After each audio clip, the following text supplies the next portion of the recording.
रथ निर्माण दशम दिवस रे रथ निर्माणकारी सेवक मैंने रथखड़ा उपस्थित होई मुख्य महाराणा परामर्शक्रमे रथ निर्माण कार्य करते। तेबे तीन रथर 42 कोटी तुम्बर 16 जोड़ा बिंध कार्य शेष होई उक्त तुम्बगुड़िक अगर बिंध कार्य शेष होईछि।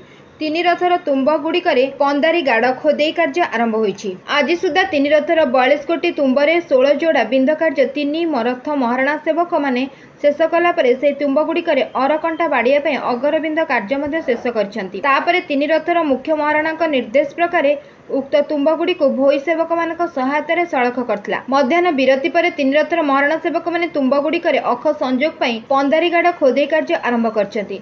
तालध्वज रथर 14 कोटी तुम्बर 16 जोड़ा बिंद कार्य शेष होगा पर उक्त तुम्बगुड़िक अरकंटा बाड़िया पई अगर बिंद कार्य मध्याह्न विरति पूर्व महाराणा सेवक मैंने शेष करते। मध्याह्न विरति पर 14 कोटी तुम्बर गोटे पार्श्व पंदारी गाड़ खोदे कार्य आरंभ करछंती। सेहीपरि दर्पदलन रथर मोट 12 कोटी तुम्बर 16 जोड़ा बिंध कार्य शेष होई तुम्बगुड़िक अरकंटा बाड़िया पई अगर बिंध बसिबा परे तुम्बगुड़ी को बारिश माठेणी होईछि। कार्यसह देवीरथ महाराणा सेवक मैंने मध्याह्न विरति पर तुम्बगुड़िकर पंदारी गाड़ खोदे कार्य आरंभ करछंती।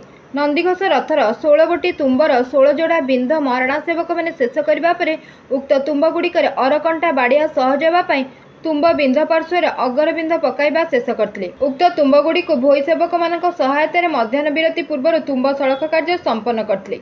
मध्याह्न विरति पर 16 कोटी तुम्बरे अख संजोग पई पंदारी गाड़ खोदे कार्य आरंभ करछंती। सेपटे दोलवेदी अस्थायी कमारशाल तीन रथर ओझा सेवक मैंने तीन रथर चक्का डेरा नीति पई आवश्यक प्रकार गोटे गोटे नाहाका तुम्ब पई 4टी लेखाएं 12 गोटी बड़ साइज पंदारी बड़ा निर्माण सह तीन रथर दुई दुईटी चक निर्माण पई आवश्यक 32 जोड़ा लेखाएं अरकंटा निर्माण शेष करी बाकी तुम्बगुड़िक पई अरकंटा एवं पंदारी बड़ा निर्माण जारी रखिछंती। Bureau report 51 news agency.